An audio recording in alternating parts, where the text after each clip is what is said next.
আসসালামু আলাইকুম সবাইকে। আশা করি সবাই ভালো আছেন, সুস্থ আছেন। আল্লাহর রহমতে আমরাও ভালো আছি এবং সুস্থ আছি।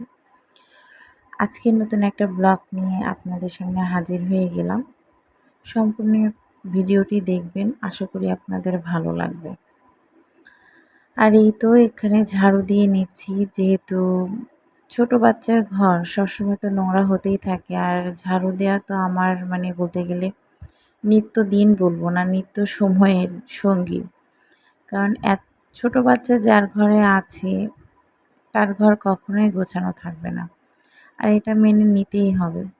আর বিশেষ করে সবচেয়ে বেশি খারাপ লাগে তো আমার তখন, যখন দেখা যায় যে 2 বাচ্চা ঘর নোংরা করে ফেলেছে। ওই সময় ওই মুহূর্তে কেউ যদি এসে দেখে পুরো ঘর নোংরা, তখন নিজের কাছে যে এত লজ্জা লাগে, কি বলবো। তো এই নিয়ে আমার কোনো অভিযোগ নেই। আমি জাস্ট এমনি বললাম। আমার মতো অনেকেরই এমন হয় আমি জানি। অনেকের না, যারা মা, ছোট বাচ্চা আছে তাদের ঘরে এটা হবেই। এটা কি বলে, স্বাভাবিক বিষয়। আর এই তো এক ভাবি শাপলা ফুল দিয়ে গেছে। আ শাপলা ফুল রান্না করব। আ ভাবিরাও খায়।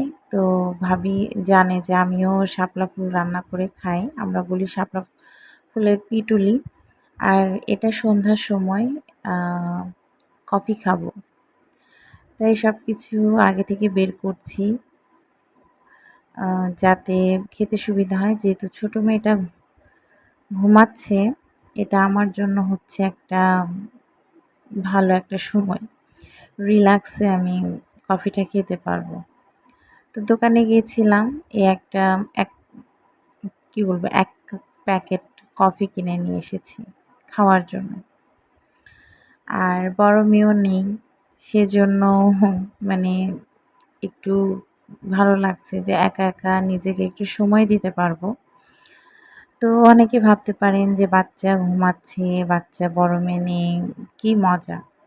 তো যারা মা হয় তারা যে একটুখানি সময় পেলে কি যে খুশি হয়, সেটা একটা ছোট বাচ্চা যার ঘরে আছে সে এটার ফিলটা নিতে পারবে। তো এই তো এদিকে থালাবাটি মেজে নিচ্ছি। আজকে আমি কোনো রান্না ভিডিও করি নাই। আসলে সকালবেলা আমি একবারই রান্না করি। আর সকালে আমি এতটা ব্যস্ত থাকি যে কি বলবো, আমি মানে ভাষায় প্রকাশ করতে পারবো না। আমার সকালবেলাটা থাকে পুরো দৌড়ের উপরে। সকালে ঘুম থেকে উঠি কয়টায়? ৬টা, ৬:৩০। উঠে দেখা যায় যে এই যে শুরু হয়ে গেল আমার তোড়জোড়, একজনার পর একজনকে রেডি করে দেওয়া, খাওয়ানো। প্রথমে তো নিজে উঠি, হাসব্যান্ডের খাবার রেডি করি, তাকে বিদায় করে দিই। তারপরে বাচ্চাদের জন্য রেডি করি, বাচ্চাদের খাওয়াই, বাচ্চাদের রেডি করে দিই। তারপরে আমি কোনোদিন যদি সময় পাই তাহলে খেয়ে যাই। আর যদি সময় না পাই তো ওভাবেই না খেয়ে তাড়াহুড়া করে বাচ্চার স্কুলে চলে নিয়ে যেতে হয়। যেহেতু বাচ্চা ছোট, আমি বাচ্চা রেখে আসি না। আমার আমার কাছে মনে হয় যে আমার কাছে না, প্রত্যেকটা মায়ের কাছেই মনে হয়। কিন্তু আমি আমার অনুভূতিটার কথা বলছি যে আমি যতই কষ্টে থাকি, যতই ইয়াতে থাকি, আমি আমার বাচ্চাকে ছাড়বো না। এখনকার অবস্থা পরিস্থিতি এমন যে বাচ্চাকে ছাড়তেই আমার ভয় লাগে। আম বাচ্চা যতক্ষণ থাকে স্কুলে আমিও থাকি, যদিও স্কুলটা কিন্তু দূরে। ডিসিশনটা আমারই ছিল যে, যদিও আমাদের এখানে স্কুল ছিল, কিন্তু আমি চাচ্ছিলাম বাচ্চাকে এমন একটা পরিবেশ দিতে আম যেটা একটু খোলামেলা হয় আরকি। তো যে কারণে আরকি স্কুলটা একটু দূরে পড়ে যায়। আর স্কুলটা আমার ভালোও লেগেছে, যে কারণে আমি আর কোনো চিন্তা না করে আমি সাথে সাথেই মেয়েকে ভর্তি করে দিই। যদিও আমার হাসব্যান্ডকে জানিয়েছি, আমার হাসব্যান্ড আমার মতামতের অনেক গুরুত্ব দেয়। এজন্য আমি অনেক লাকি, মাশাআল্লাহ। মাশাআল্লাহ এই কারণেই বলে নিলাম, নজরটা অনেক বেশি লাগে এই কারণে। আর এই তো মেয়ে ঘুম থেকে উঠেছে। আমার কফি খাওয়া শেষ, আমি দেখাতে পারি নাই, কারণ দেখানোর মতো মানে ইচ্ছে হচ্ছিল না আর কি। ওই সময়টা আসলে নিজের জন্যই আর কি করেছি, এর জন্য কোনো ভিডিও করিনি। তো মেয়েকে এখানে খেলতে দিয়েছি সব খেলনা, মানে এখানে খেলনা দেওয়ার কারণ হচ্ছে বাচ্চাকে এখানে, যেহেতু আমার বড় মেয়েটা নেই, ও হচ্ছে খেলছে বাইরে, তো ও যেহেতু একা আছে আমার ছোট মেয়েটা, তো ওর মনটাকে ডাইভার্ট করার জন্য আমি ওকে ওখানে খেলতে দিয়েছি, দিয়ে নামাজ পড়েছি।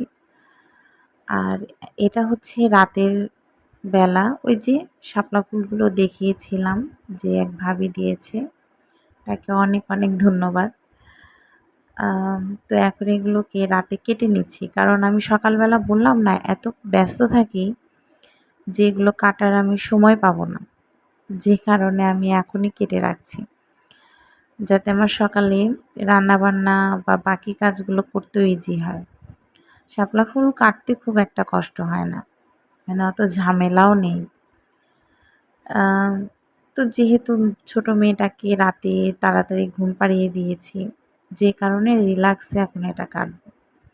আর সকালবেলা আমার ছোট মেয়ে যদি এগুলো দেখে, এগুলো নিয়ে তো টানাটানি করবে, তো তখন আর কি ঠিক মতো কাটাকাটি করতেও কষ্ট হয়ে যাবে।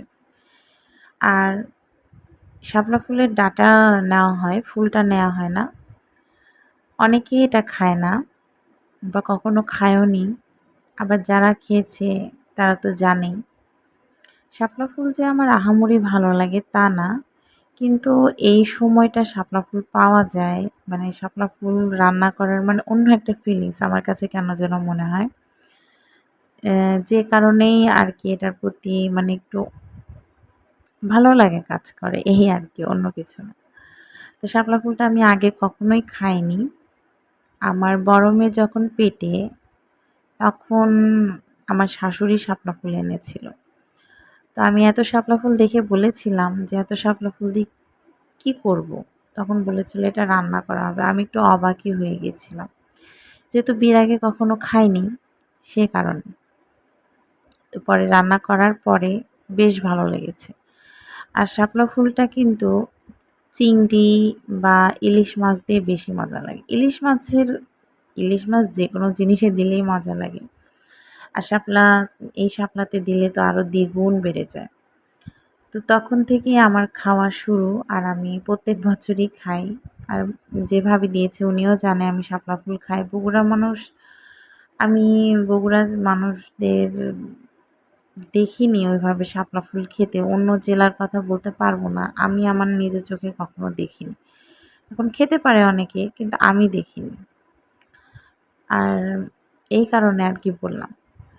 তো যাই হোক, শাপলা ফুলগুলো কেটে নিচ্ছি। আর কাটতে কাটতে আমার মেয়েও চলে এসেছিলো, এই জন্য পরে আর ভিডিও করা হয়নি।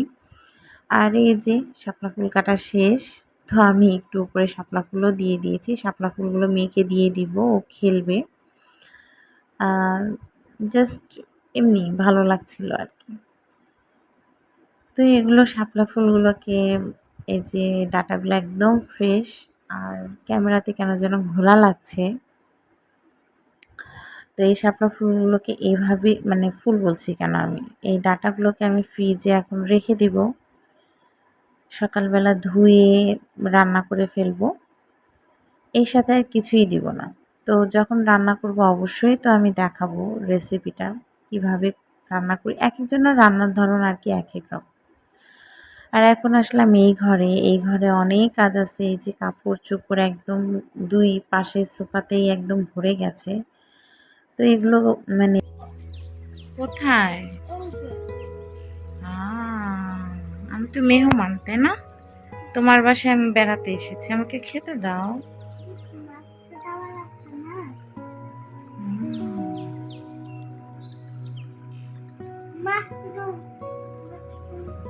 মাশরুম পড়ে গেছে। মাশরুম এই যে মাশরুম।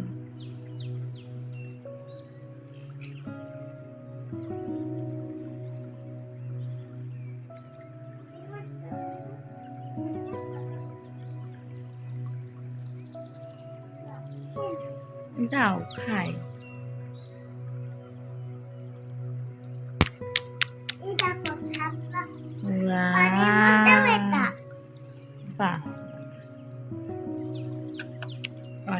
টেস্টি।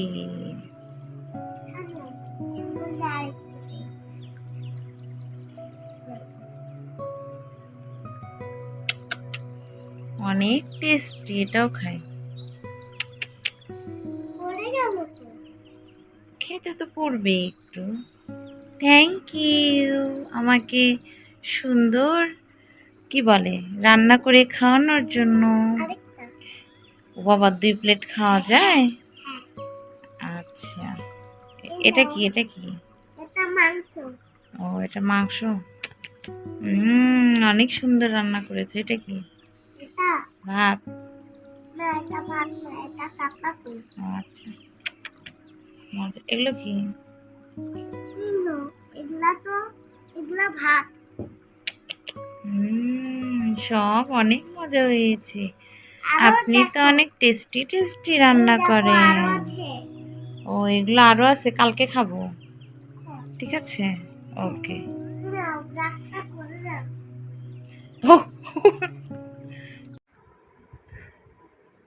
মেয়ের সাথে একটু খেলছিলাম। মেয়ে অনেক বায়না ধরেছিল যে আম্মু আমার সাথে একটু খেলো। তো এর জন্য মেয়ের সাথে আমি প্রায় সময় দেখা যায় যে হাঁড়ি পাতিলটা খেলি, বা মানে অনেক সময় তো আমি বাচ্চাদের সাথে দৌড়াদৌড়িও করি।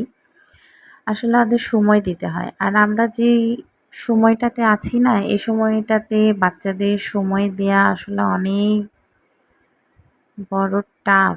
কারণ প্রযুক্তির যুগ তো, দেখা যায় যে ফোন নিয়ে টিভি নিয়ে সবাই আমরা ব্যস্ত থাকি, বাচ্চাদের সময় দেই না।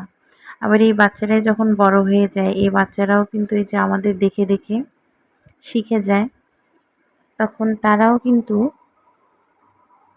বাবা মাকে সময় দেয় না।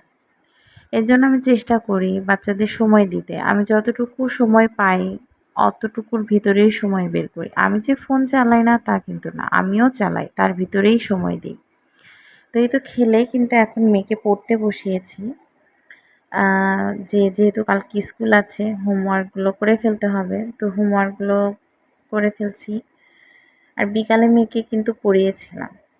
আমি বাচ্চাকে খুব একটা চাপ দিই না, কারণ আমার মেয়েটা খুবই ছোট, কেবল 4 বছর বয়স।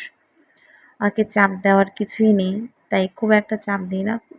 মানে যতটুকু দরকার পড়ানোর ততটুকুই পড়াই, এর বেশি না। সারাদিন বলি না পড়ো পড়ো পড়ো, আমি একবেলা পড়াই। ওর ওর যখন মনে হয় যে ও বোরিং ফিল করছে, আমি বন্ধ করে দিই, কারণ অতটুকু বাচ্চাকে চাপ দেওয়ার কিছু নেই। যেহেতু বাসায় থাকি সবসময়, যে কারণে শখ করে বাচ্চাকে ভর্তি করিয়েছি, যে কিছু শিখবে প্লাস তারও ভালো লাগবে, এই কারণে, এর থেকে বেশি কিছু না। আর এইদিকে তো কাপড়গুলো গুছিয়ে নিচ্ছি। এটা আমাদের আরেকটা রুম, মানে এই রুমে কেউই থাকা পড়ে না, এটা গেস্ট রুম আর কি। তো আর এই যে সোফা দেখা যাচ্ছে, এটা আমার, যেহেতু আমার রুমে জায়গা হয়নি, পরে হচ্ছে এখানে রাখা হয়েছে। তাছাড়া এই রুমে আমরা ব্যবহার করি না।